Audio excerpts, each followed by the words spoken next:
Hello नमस्ते सबैजनालाई। आज म एउटा सानो सूचना लिएर आएको छु।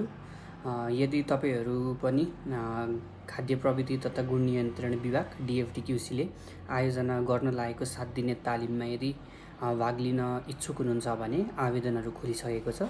यसपालि उहाँहरूले विशेष गरी फलफुल प्रशोधनलाई प्रायोरिटीमा राखेर यो एप्लिकेसन खुलाउनु भएको छ र यो जुन ट्रेनिङ छ यो चाहिँ यसको अन्तिम फर्म भर्ने मिति चाहिँ 26 ज्येष्ठको 26 गते छ र त्यस पछाडि 27 गते हजुरको इन्टरभ्यू र त्यसरी 28 गते छनौट भइसकेपछि 29 गतेबाट चाहिँ तालिम सुरु हुन्छ।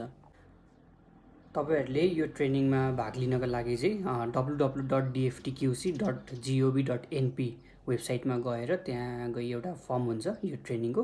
सो त्यसलाई चाहिँ डाउनलोड गरेर फिलअप गर्नुपर्ने हुन्छ र त्यो डकुमेन्टहरु चाहिँ लगेर DFTQC बबर मलमा छ त्यहाँ लगेर चाहिँ बुझाउनु पर्छ र त्यो बुझाइसकेपछि तपाईहरुलाई चाहिँ इन्टरभ्यूको लागि कल आउँछ र इन्टरभ्यूमा सिलेक्सन भइसकेपछि चाहिँ बल्ल ट्रेनिङमा भाग लिन पाइन्छ। यदि तपाईहरुलाई यो प्रोसेसको बारेमा चाहिँ अझै डिटेलमा बुझ्न र गर्न मन छ भने चाहिँ मैले अर्को एउटा भिडियोको लिंक पनि राखिदिएको छु, कृपया त्यसलाई हेरेर पनि गर्न सक्नुहुन्छ। यदि तपाईको कोही चिनजान साथीभाइ या कोही आफन्तहरू यस्तो तालिमहरुको खोजीमा हुनुहुन्छ भने कृपया उहाँहरूलाई पनि यो भिडियो शेयर गरिदिनु होला र यो फर्महरु फिलअप गर्ने क्रममा कुनै किसिमको अप्ठ्यारोहरू आइपर्यो भने मलाई मेसेज पनि गर्न सक्नुहुन्छ।